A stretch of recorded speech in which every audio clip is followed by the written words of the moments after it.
Okay, okay. Yeah, good morning everyone. Let's get started with today's class. So this is lecture number 31 and today we are going to continue our discussion on the delta sigma modulators. So just a quick refresher uh, because I keep doing this because you should have the proper context, right? So we looked at a delta sigma modulator, the first order, second order and higher order delta sigma modulators. And what we concluded is as you increase the order of modulation, your out of band noise shaping the in band noise shaping becomes better and better. Right? So which means that the in band SNR becomes better and you have better SNR, right? And you get a good E knob and so on. You can even start using 1-bit ADC, which is a comparator, and achieve a very good resolution. On the other hand, as you increase the order of the delta sigma, what happens is the out of band noise or the total integrated noise increases, right? And it increases almost exponentially. And because of which there exists this stability problem. And we looked at the stability aspect of delta sigma modulators in the previous class, right?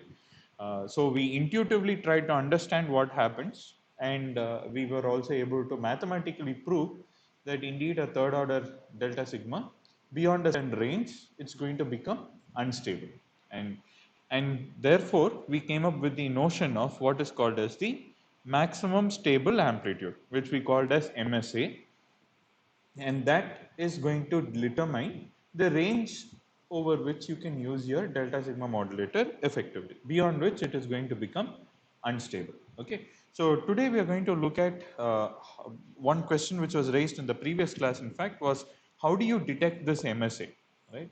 Or how do you estimate a maximum stable amplitude, both in simulation and how do you do it in practice? And so we will start off with that, and then we will look at what we can do to kind of improve the MSA. Okay, can we do something to improve the MSA? So that's what we're going to look at in today's class. Okay. Now, let us. So the first thing that we will talk about today is basically to see how to estimate the maximum stable amplitude. Okay. So, what we kind of understood, right? If this is your quantizer, so our understanding is that the MSA is limited to a certain range. Like this is your maximum stable amplitude, right? And so here again, I'm giving a unipolar quantizer. Okay. So beyond this region, it becomes basically unstable, right? Now, how to detect this range? So the first method, that is the brute force method. Basically, what you do is give a sinusoidal input, right, and keep stepping up the amplitude. Okay. So, for example, you give a 1 kilohertz sine wave, and then you keep increasing the amplitude step by step, right? And then you find out what is going to be, and you keep looking at the loop, right? And you detect whether it has become unstable or not. So how do you detect instability? So there are different ways by which you can do that. So one way to do it would be to see the in-band noise. So the in-band noise kind of drastically goes up, right? Uh, it means that it has become unstable, right? Another way to detect whether this is, whether the system has become unstable or not, is to look at the closed loop poles, right? So they move out of the unit circle. Another way is basically to look at the quantizers input, and that kind of tends to infinity. That is, it becomes literally blows up like anything. Okay, and the third way is the best way to look at the best way to detect instability. Okay, so you, let's say you have a you can kind of simulate this even in MATLAB. Um, but yeah, you can do it in MATLAB, or you can even do it in Cadence at a more system level, right? So you give a sinusoidal input, let's say some 1 kilohertz or 100 hertz, something like that. Let's say you start the amplitude from very low values and you keep increasing the amplitude. What happens as you keep increasing the amplitude? If you keep monitoring the in-band noise, or if you keep monitoring the quantizer's output, you will see that the quantizer's output will, when it reaches instability, you will see that the input of the quantizer, the magnitude becomes extremely large. Okay, and so that is one way to look at the, that's one way to detect instability. Okay, so in other words, what you can do is, like, let's say the x-axis is the amplitude at the input of the ADC, right? And let's say the y-axis is log of mod y. What is y? Y is the input of the quantizer, right? So what will happen is basically if you, in order to make the jump very, easy to notice, what you can say, what you can do is, like, if you plot something like this, at the lower end, it's kind of going to be limited by noise, right? Basically thermal noise and things like that. And then the amplitude at the input of the ADC might grow very, very slightly here, especially in the logarithmic scale. But once it reaches the MSA point, it's going to have a sudden jump. Okay. Now, the place where it is going to jump is your maximum stable amplitude. Okay. So this is the best way to know whether it has become unstable or not. Okay. Now, the first way that I have mentioned here, which is kind of the brute force way, where you look at the, where you feed a sinusoid, look at the, input to the quantizer, and then go and feed another sinusoid with a different amplitude. It's a very time consuming process. Okay, it's a very time consuming process, but it's very accurate. Right. Now, can we do something even better?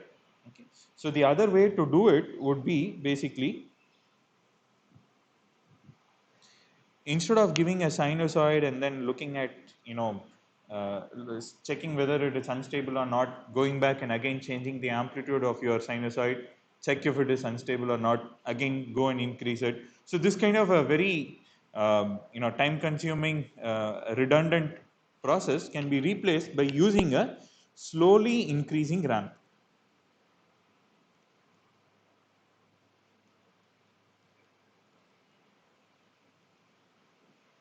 So what you do is you give a very slow increasing ramp, okay, at the input of the ADC. Okay, maybe the ramp duration can be, let's say this is from 0 to, let's say, VDD, or the maximum voltage. Maybe you take some, almost some, uh, so many times your, maybe you use some 1,000 clock cycles, or maybe 10,000 clock cycles for this entire ramp. Okay, something like this, right? And what happens is, again, you can either monitor the closed loop poles, or you can monitor, of course, the input to the quantizer. So what will happen is, again, as the ramp goes high, at a certain point it will start doing this. Okay, so now you will basically get a similar type of a curve. All right. So this is a much faster and fairly accurate. Okay, so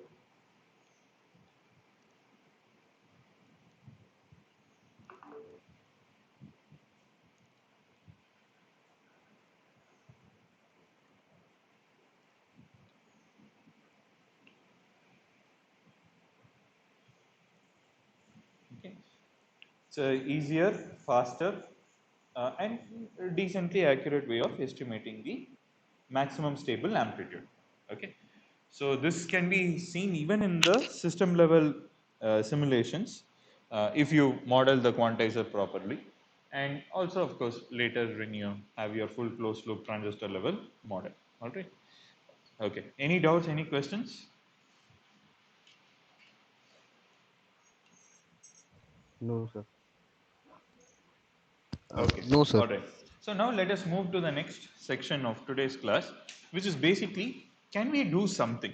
Okay. We realize the problem, that the problem is as your order goes up, right, your in-band noise goes down very nicely, right? Your SQNR increases very beautifully, right? And at the same time, your MSA, maximum stable amplitude, drops down like anything. Okay, maybe you can use only 1/3 of your quantizer's range, or maybe half of your quantizer's range, and that is pretty bad, right? That's really bad. Now, one more thing about this instability is that in a second order modulator, even though it might kind of temporarily go to, so the other question is this, right? Uh, the second, another question before we move to what we can do to improve things is that suppose you move to the unstable region. Okay, let's say you have a bunch of inputs, right? Let's say my input is going to be like this. Okay, now let's say my MSA is somewhere here. All right. Now for the first three samples, I'm in the stable region. The delta sigma is working beautifully. Okay. But in the fourth sample, I'm going into the unstable region. Now the question is, let's say my fifth sample is this and my sixth sample is this and so on. Will I be able to recover? Okay. The question of, can the modulator recover? That is to say, okay, we know that for the fourth sample it becomes unstable, but my fifth sample is again in the stable region. Okay. Now, will my delta sigma modulator automatically come back to the stable region, or it cannot? Okay. So it turns out that a second order delta sigma,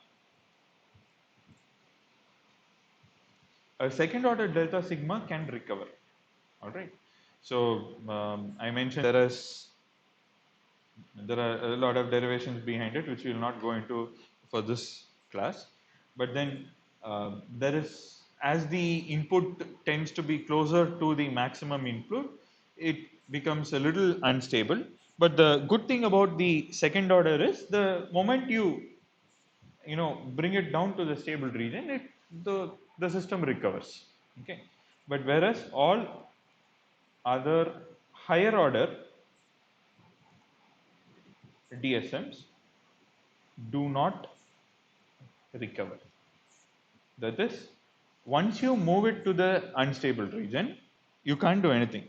Basically, it is lost. I mean, the system becomes totally unstable. It just starts giving you some gibberish. Okay, you will still get some ones and zeros, but that has got no correspondence to your input.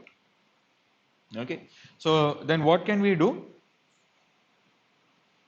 Basically, you need to detect, you should have some circuitry or mechanism in your built into your delta sigma modulator where you detect instability.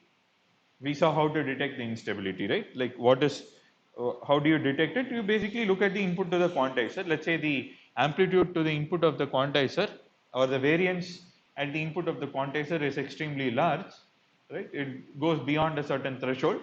You kind of detect that, and then you go and reset the things inside the loop. Okay, you have to reset the state variables inside the loop. Okay, so how do you I mean, even if you remove the input also, it will still be unstable. So what you can do is you can maybe go and power down an integrator, or maybe you discharge some capacitor so that you kind of force reset some of the nodes to zero. You kind of do something like that, okay, depending on the architecture of the loop. Okay, to make sure that you kind of reset the delta sigma, and then you know, then you make it to operate. Okay. So the important thing is to first of all make sure that your input does not exceed the MSA, and even by some chance if your input exceeds the MSA, then you have to have some mechanism by which you kind of reset the entire loop. Okay. All right. So now moving over to what we started discussing. So your MSP is pretty poor. So we need to do something.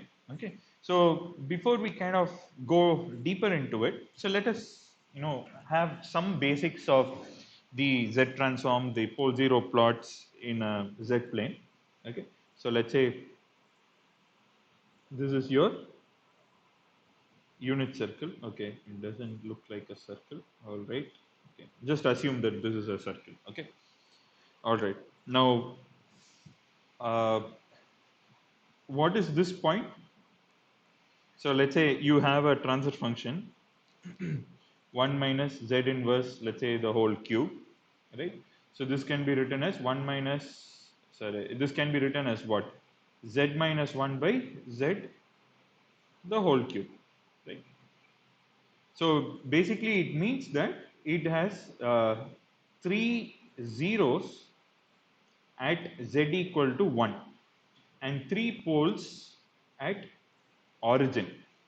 Okay, it's just origin. Now what is z equal to 1?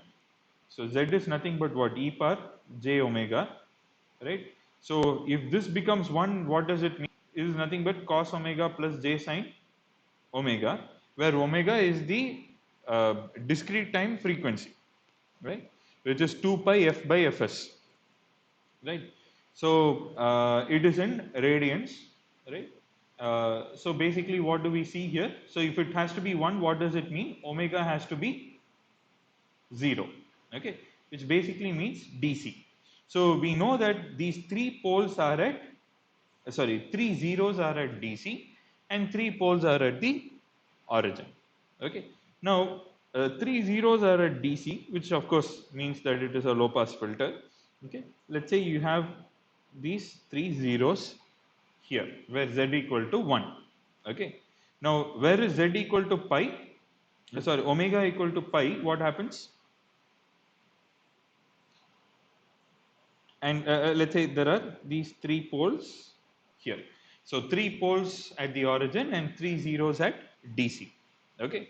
Now, if any transfer function in general, okay, h of z, let's say h of z is written as some z minus zi by z minus pi. Okay. Let's say this is your transfer function. Okay, what is Zi? So Zi are basically poles and Pi, Zi are basically zeros and Pi's are basically the poles. Now, if you have a transfer function in the Z domain like this, graphically you can estimate the modulus of h of z as being what? The mod of z minus zi, the product, okay, let's say product of I equal to 1 to ni or nz divided by the product of, let's say I equal to 1 to np modulus of z minus z z minus pi.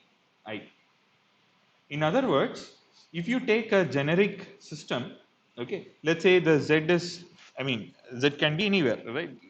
Basically, z is equal to, z is basically e power j omega. So at any given frequency, let's say there is an arbitrary, let's say we take a point z here, okay, which is basically e power j omega. Okay, so this has a certain omega, right? This is given by, the coefficient is 1 and omega is given by 2 to the power 2 pi into f by fs, right? Now what happens is you can draw lines from the poles as well as the zeros, correct? So this line is nothing but, the length of this line is nothing but z minus zi and this line is nothing but Z minus Pi, correct? So in this case, what can you write? You have 3 zeros at DC, okay, and you have 3 poles at origin, okay. So basically you find the length of the line. So graphically you can find the length of the line between each zero and the Z at which you are, that is given at a given frequency, and you find the length of the line between that point of Z and the poles, and you find the product and you take the ratio. So this is basically going to be your magnitude at that particular frequency. Now for example, let's say this is our unit circle, right? At omega equal to pi, where will the Z be?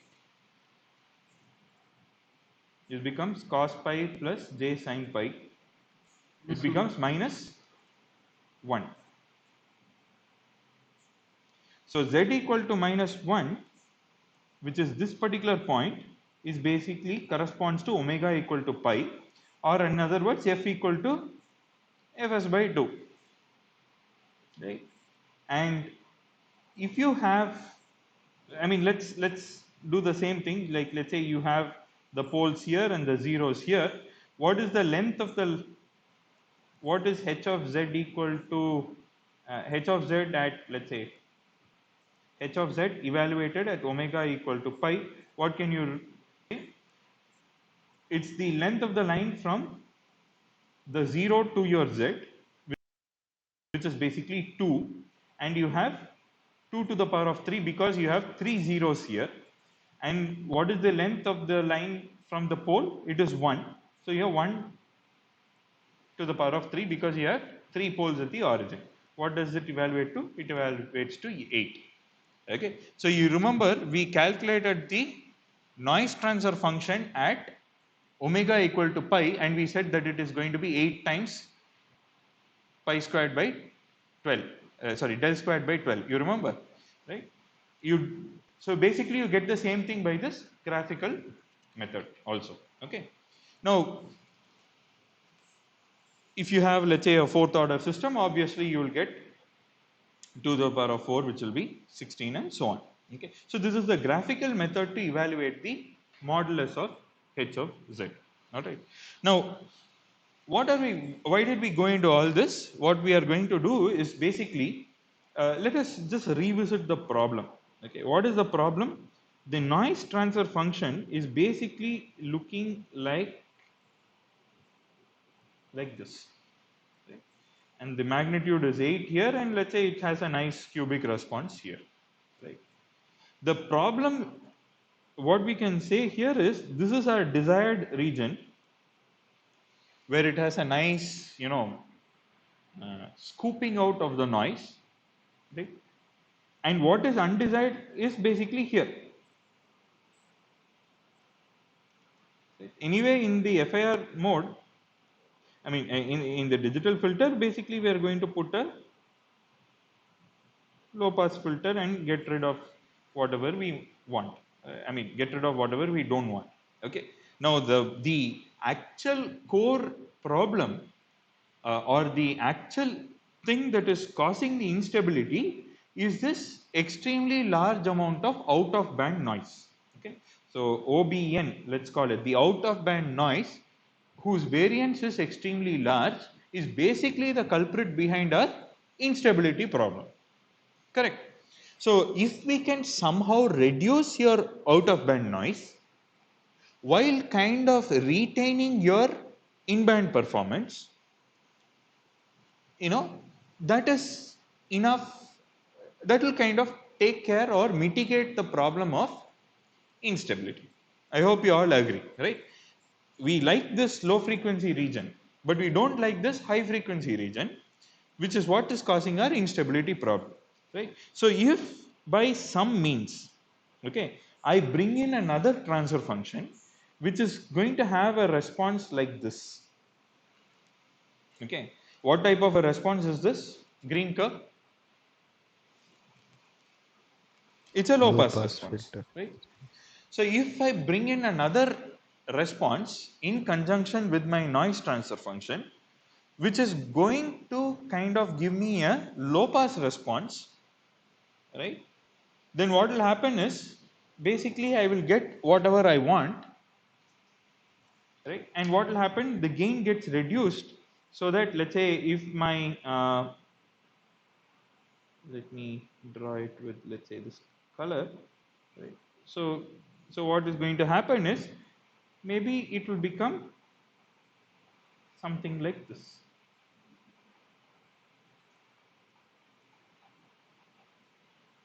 Okay. I'm slightly going to, lose something, some part of my desired response, but I'm also going to limit my undesired response. Okay, so this is what we are going to do. So conceptually, what we are going to say is, we are going to say NTF of Z is going to be equal to 1 minus Z inverse to the power of L, right? This is the typical higher order, this is the typical noise transfer function for an nth order system, right? Now, I am going to take this noise transfer function and multiply it with some low pass filter which has N1 of Z divided by, let's say, D1 of Z. Basically, this is my low pass filter. Okay. Some low pass filter, I am going to cascade it along with my noise transfer function. All right. So if I do this, I'll be successful in getting some improvement in my MSA while having a fairly decent amount of in-band performance. Okay. Now, one thing, so how are we going to do this? The question is, how are we going to generate this N1 of Z and D1 of Z? Okay, so that is basically going to be the problem. Okay. Now, let us also look at one thing, which is basically, suppose I touch my noise transfer functions numerator. Okay. Now, suppose if I have a numerator of the form 1 minus k times Z inverse to the power of L or whatever. Okay. Now, what happens if you have this? This can be written as what? Z minus k divided by Z, right? So, which means what? Now the 0 has moved to Z equal to k. Okay, there is no 0 at DC. The 0 has moved to a Z equal to k part, right? So, which means that at DC, gain is not equal to 0. Okay, means that you have poorer in-band noise. Okay, so this is not something that you want, right? You want to keep your zeros at DC. Okay, so what you try to do is, you always try to keep the conclusion is that in order to get the best in-band performance,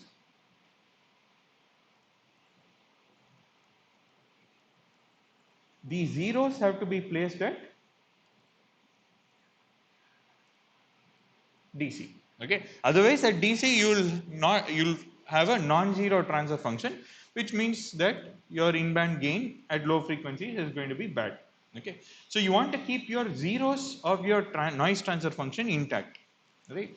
And therefore, what you want to do, you basically want to play around with your poles only, right? You want to play around with your poles such that you are going to have a better noise transfer function. Okay, so let's say we are going to have an NTF of Z, which is of the form 1 minus Z inverse the whole. Let's just take the third order example. This divided by D of, let's say, Z inverse.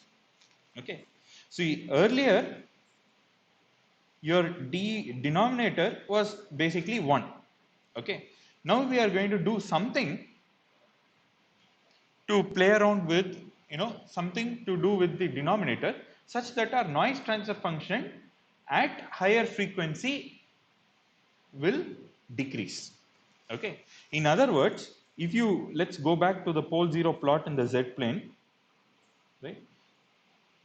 We look only at the poles. We had three poles sitting here at origin, and what we are interested is basically z equal to -1. Basically this is the place where omega equal to pi, and as we saw here, our entire aim is to reduce the gain at omega equal to pi. We want this number 8 to basically go down.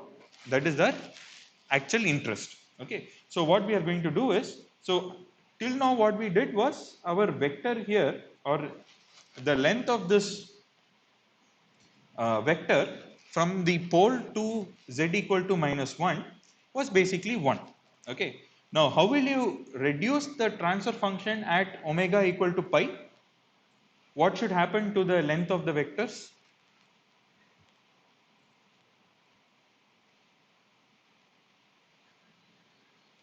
Let's say this is z minus pi, right? So earlier z minus pi modulus was, the length of this vector was 1. Okay, now I want to increase, I want to lower my gain at omega equal to pi. So which means I'm going to draw the length from z equal to -1. Now if I want to reduce the noise transfer function, what should happen to the length of the vectors? Or rather, how should I move the poles? Like, should the length of the vector increase or decrease?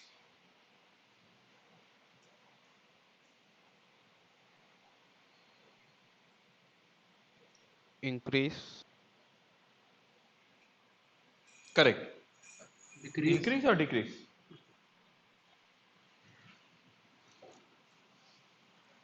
Okay, let me rewrite the equation, then it will become easier. The modulus of NTF of Z, right now we are going to, at omega equal to pi, it is for the 1 minus Z inverse the whole cube is basically 8, right? Due to the poles. Now it is going to be Z minus P1, let's say Z minus P2 and Z minus P3, 3 poles, right? If you want to reduce this quantity, the denominator has to basically it increase. Okay, means that, see, suppose the poles move to this area, the left hand side quadrants, okay, quadrant number 2 and 3, what will happen? The modulus, the vector length will start decreasing. So which means the noise transfer function at omega equal to pi will actually increase. So that is not where you want to go. Where do you want to put the poles? You have to start putting the poles in either quadrant number 1 or First and 4. Okay. So suppose I move my pole from here to a place, my 3 poles are moved like this. Okay. So one is a real pole, and let's say so this is how, let's say, we are going to move the pole. So one moves like this, the other moves like this, and the other one moves like this. Now what will happen? We need to construct the vector from here to here, here to here, and here to here. Okay. Now what will happen? In this case, let's say this is P1, P2, P3. Now my noise transfer function, because the length of the vectors in the denominator is basically going to go high, right? So we can directly say, just looking graphically, NTF of Z will basically go down at omega equal to pi. Is it clear? If you want me to explain any part of it, please tell me, I'll repeat it, because this is like, drawing something from signals and systems and, some DSP related material, as well as, circuits, and it's a mix of everything. So if you want me to explain any aspect of this, again, I'll be happy to do that. Or is it clear? It's clear. Very good. clear. Awesome. Okay. So what we have found out is, by moving the poles around and leaving the zeros intact, right, we are going to get a 0 at DC, that, and my in-band performance is at least close to DC, is still pretty good, right? But as I move out, right, as I start increasing in frequency, now what will happen is my the denominator starts kicking in, and then basically my response at higher frequencies gets toned down. All right. So as I'm just to repeat the same plot here, basically it's going to look something like this. Now, again, there is one more trade-off here. Okay, your let's say your original noise transfer function, okay, was something like this.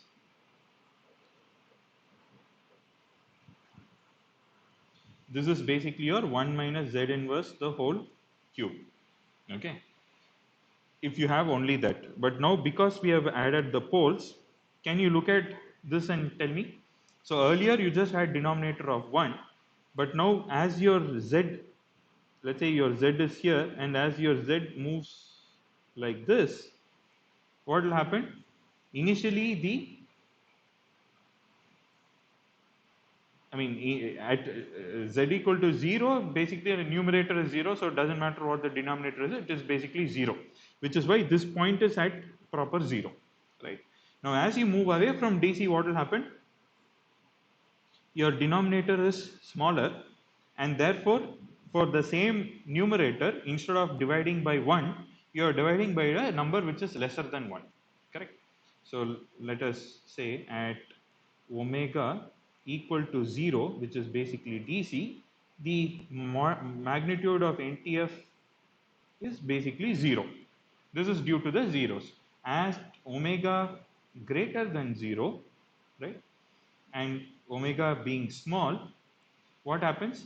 Modulus of NTF is basically, you know, uh, the whatever you get from, the 1 minus z inverse the whole cube divided by a smaller number, right? So what happens in this region? Let's say this is omega, and let's say this is pi.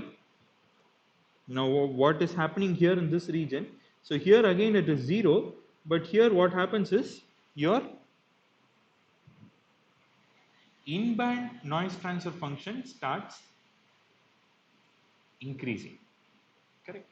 Because earlier you have the same, vector from z to 0. Let's say you take a point here, so you took the vector here, this divided by 1 is what you had.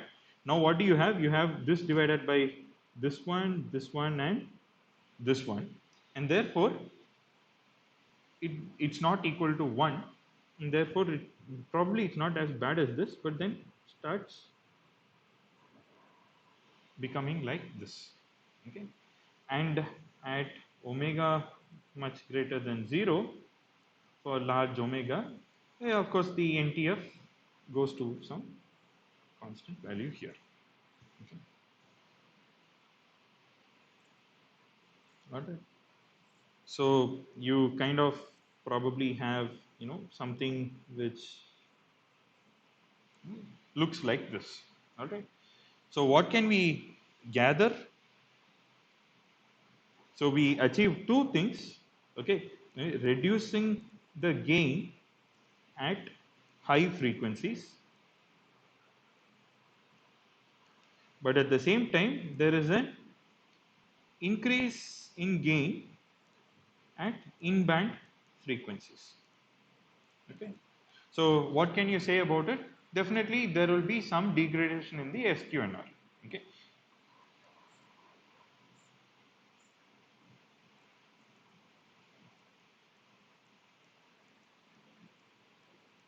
all right.